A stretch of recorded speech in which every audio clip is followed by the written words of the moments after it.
Good morning to all. Today I focused on the topic subaltern literature or subalternity. Subalternity. Subalternity or subaltern literature.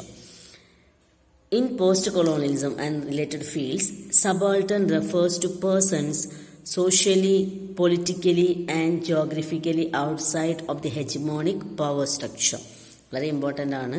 ഇപ്പം നമ്മൾ ഹെജമണി എന്ന് പറഞ്ഞാൽ ഞാൻ പറഞ്ഞിരുന്നു, ഒരു ഗ്രൂപ്പ് ഓഫ് ആൾക്കാർക്ക് മാത്രം കുറേ പവർ കൊടുക്കുക, അത് ഹെജമോണിക് പവർ സ്ട്രക്ചർ. നമ്മുടെ നാട്ടിൽ കാരണന്മാരെന്ന് പറഞ്ഞ പോലെ ഈ ഹെജമോണിക് പവർ സ്ട്രക്ചർ ഉള്ള ആൾക്കാരിൽ നിന്നും ഔട്ട്സൈഡ് അവരുടെ കൂട്ടത്തിലല്ലാത്ത കുറച്ച് ആൾക്കാർ socially, politically, geographically outside the hegemonic power structure, ഇവരെയാണ് സബാൾട്ടൺ കൊണ്ട് ഉദ്ദേശിക്കുന്നത്. The term derive from the works of Marxist theorist Antonio Gramsci, Antonio Gramsci, Gramsci. The term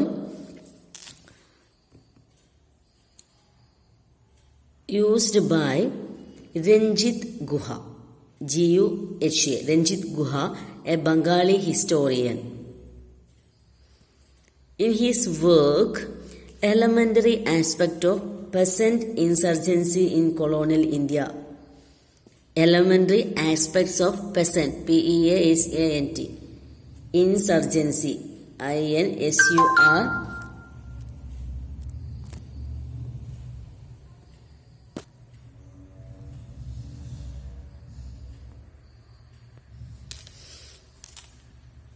I-N-S-U-R-G-E-N-C. Insurgency in Colonial India by Ranjit Guha. I already told you. This work is written by Ranjit Guha, published in 1983. Published in 1983. Elementary Aspect of Peasant Insurgency in Colonial India. He is a Bengali historian. Okay. In India, subaltern studies if traditional historians address the progress of the state, Guha and other subalternists wrote about activities of those peripheralized by the state. If the one used event history, the other used myth and legend. If the one homogenized and the other particularized. If the one who praised the development of nationalism and the other found its fault. ഇതെന്താണെന്ന് വെച്ചാൽ നമ്മൾ രണ്ട് terms പഠിക്കുന്നതിന് മുമ്പ് occidental, oriental.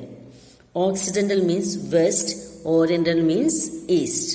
അപ്പം ഇവിടെ പറയുന്നത് എന്താണെന്ന് വെച്ചാൽ രഞ്ജിത്ത് ഗുഹ എന്ന് പറയുന്ന സബാൾട്ടണിസ്റ്റ് ആയിട്ടുള്ള ആൾക്കാർ അവർ പറഞ്ഞെന്താ വെച്ചാൽ subalternist wrote about the activities of the peripheralized by the state വരെ മാറ്റി നിർത്തപ്പെട്ട ആൾക്കാർ. സ്റ്റേറ്റിൽ നിന്നും നമ്മൾ പറയില്ല, ഇപ്പോൾ ബാക്ക്വേർഡ് ആയിട്ടുള്ള ആൾക്കാരെയാണ് ശരിക്കും ഇത് പറയുന്നത്. പെരിഫറൈസ്ഡ് ബൈ സ്റ്റേറ്റ്, ഇത് വൺ യൂസ്ഡ് ഇവന്റ് ഹിസ്റ്ററി. അപ്പം ഈ ഓക്സിഡൻ്റൽ ആയിട്ടുള്ള ആൾക്കാർ എന്ത് ഉപയോഗിക്കും? ഇവന്റ് ഹിസ്റ്ററി ഉപയോഗിക്കും. പക്ഷേ ഓറിയൻ്റൽ ആയിട്ടുള്ള ആൾക്കാർ എന്ത് ഉപയോഗിക്കും? മിത്ത് ആൻഡ് ലെജൻഡ് ഉപയോഗിക്കും. ഇഫ് ദ വൺ ഹോമോജനൈസ്ഡ് ആരാണ്? വെസ്റ്റ് ഹോമോജനൈസ്ഡ് ആണ്, അതർ പെർട്ടിക്കുലറൈസ്ഡ്. ഈസ്റ്റ് എന്താണ്? പെർട്ടിക്കുലറൈസ്ഡ് ആണ്. The one who praise the development of nationalism. Occidental എന്ത് പറയും? Praise the development of nationalism, other found its fault. അങ്ങനല്ലേ നമ്മൾ എല്ലാത്തിൽ നിന്നും മാറ്റി നിർത്തപ്പെട്ട ആൾക്കാരല്ല, അതങ്ങനല്ലേ കാണുക. അപ്പോൾ അതാണ് ഇതൊന്നുകൂടെ ഞാൻ വായിച്ചുതരാം, കുറച്ച് ഇമ്പോർട്ടൻ്റ് ആണ്. The traditional historians address the progress of the state. Guha and the other subalternist wrote about the activities of those peripherized by the state. If the one used event history, the other used myth and legend. If the one homogenized, the other particularized. If the one who praised the development of nationalism, the other found its fault. Okay, that is subalternity. But Occidental, Oriental madakkaruthu. Occidental means west, Oriental means east. The term subalternity refers to the condition of subordination brought about by colonization or other forms of economic, social, racial, linguistic or cultural dominions. അപ്പം എന്താണ് subalternity എന്ന് പറയുന്നത്? The condition of subordination. രണ്ട് മാർക്കിനെ ചോദിക്കുമ്പോൾ ഇതിന്റെ സംഭവമാണ്. The condition of subordination brought about by colonizers കൊണ്ടുവന്ന subordination, താഴെത്തട്ട്.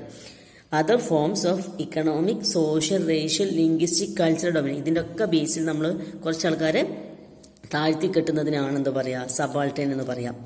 Subaltern study is therefore a study of power, no doubt it is a study of power.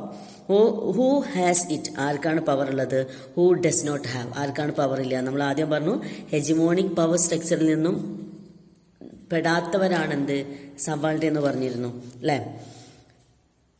Subaltern studies is therefore a study of power. Who has it and who does not have the power.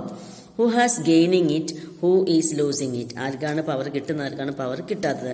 Power is intimately related to question of representation, and to which representation have cognitive authority and can secure hegemony, and which do not and cannot. Which represent have cognitive authority and can secure hegemony, and which do not and cannot. ഈ hegemonic power അതിൽ ആരാണ് secure, ആരാണ് secure അല്ല. അതിപ്പോൾ നമ്മൾ പറഞ്ഞ ഓക്സിഡന്റൽ ഓറിയന്റലാണ് ഇതിലും പറയുന്നത് കേട്ടോ. In the 1970s, the term began to use as a reference to colonized people in the South Asian subcontinent. Okay, ആ ഇതിലുള്ള ആൾക്കാരെയാണ് ഇതുകൊണ്ട് ഉദ്ദേശിക്കുന്നത്. Began to use as a reference to colonized people in the South Asian subcontinent. It provided a new perspective on the history of colonized place from the perspective of colonized rather than from the viewpoint of colonizers. Okay, ഇതെന്താണെന്ന് വെച്ചാൽ ഇപ്പം colonisers പറഞ്ഞാൽ നമ്മളെ അടക്കി ഭരിച്ച ആൾക്കാർ, colonised പറഞ്ഞാൽ അത് അനുഭവിച്ച ആൾക്കാർ. അപ്പം അവരുടെ perspective of colonise rather than from the point of view of colonisers. Marxist historians had already began to view colonial history from the perspective of proletariat, peasant.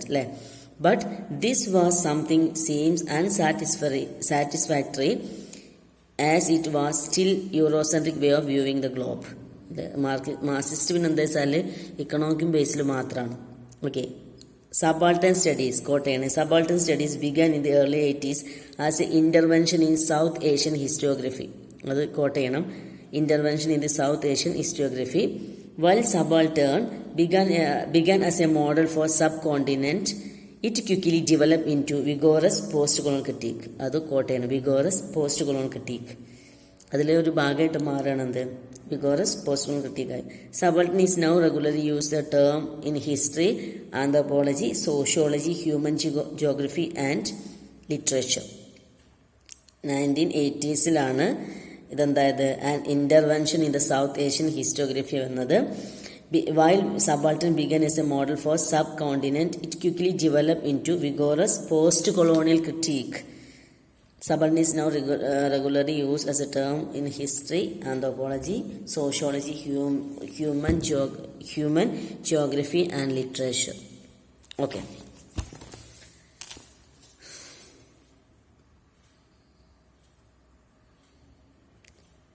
Gayatri Chakravarti Spivak used the term subaltern in a specific sense. She argues that subaltern is not just a classy word for oppressed, for somebody who is not getting a piece of the pie, PIE. In post-colonial terms, everything that has limited or no access to the cultural imperialism is subaltern, a space of difference. ഇത് by heart പഠിക്കാൻ പറ്റുമെങ്കിൽ പഠിക്കുക. Subaltern is not just a classy word for oppressed. Oppressed ആയിട്ടുള്ള ആൾക്കാർക്ക് മാത്രമുള്ള വേർഡല്ല other. അല്ലെങ്കിൽ other എന്ന് പറഞ്ഞാൽ ഇപ്പം ഓക്സിഡന്റൽ ഗ്രൂപ്പ് ഓറിയന്റൽ ഗ്രൂപ്പിനെ അതർ എന്നാണ് വിളിച്ചിരുന്നത്, മറ്റു വർഗം. അതാണ് other or somebody who is not getting a piece of the pie. ഒന്നും കിട്ടാത്ത ആൾക്കാരെ മാത്രമല്ല വിളിക്കുക. In possible terms everything that has limited. എന്തിനൊക്കെ ലിമിറ്റേഷൻ ഉണ്ടോ അതൊക്കെ എന്തിൽ വരും, സബാൾട്ടനിൽ വരും. Or no access to the cultural imperialism ഈ സബാൾട്ടൻ. നമുക്ക് എന്താ കൾച്ചറൽ ഇമ്പീരിയലിസം അസസ്മെന്റ് അല്ല നമുക്കതിലൊരു ഒന്നും ചെയ്യാൻ പറ്റുന്നില്ലെങ്കിൽ നമ്മളൊക്കെ എന്തിൽ ഭാഗമാണ്, എ സ്പേസ് ഓഫ് ഡിഫറൻസ് ആണ് എന്ത് സബാൾട്ടൻ എന്ന് ആര് പറയുന്നുണ്ട്, ഗായത്രി ചക്രവർത്തി സ്പിവേക്ക് പറയുന്നുണ്ട് കേട്ടോ. Subaltern was first used in a non-military sense by Marxist Antonio Gramsci. Some believe that he used the term as a synonym for proletariat, possibly as a code word in order to get his writing past prison census.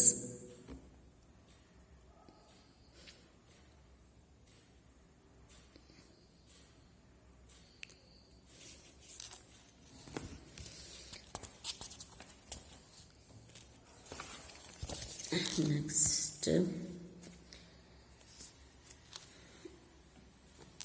we must not take on aspect of superiority while studying these voices.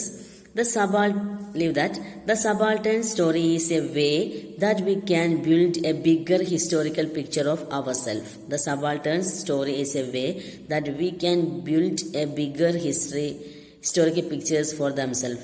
It allows for us a revealing look at a society from the perspective of the most powerless individuals that live within its conforms. വളരെ important words ആണ്. എന്താണ്? It allows us a revealing look at the society from the perspective most powerless individual that live within its conforms. Yes, we must read into these stories tenderly, or else we risk further subjugating and further complicating the voice of the subaltern. ഇപ്പോൾ പറയുന്നത് വെച്ചാൽ നമ്മൾ powerless individual അവരുടെ ജീവിതം എന്ന് പറഞ്ഞാൽ അവരിൽ തന്നെ ഒതുങ്ങുന്ന ആൾക്കാർ. ഇപ്പം ഹെജിമോണിക് പവർ സ്ട്രക്ചറിൽ പെടാത്ത ഒരു ഗ്രൂപ്പ് ഓഫ് പീപ്പിളിനെയാണ് നമ്മൾ സബാൾട്ടൻ എന്ന് പറയാം.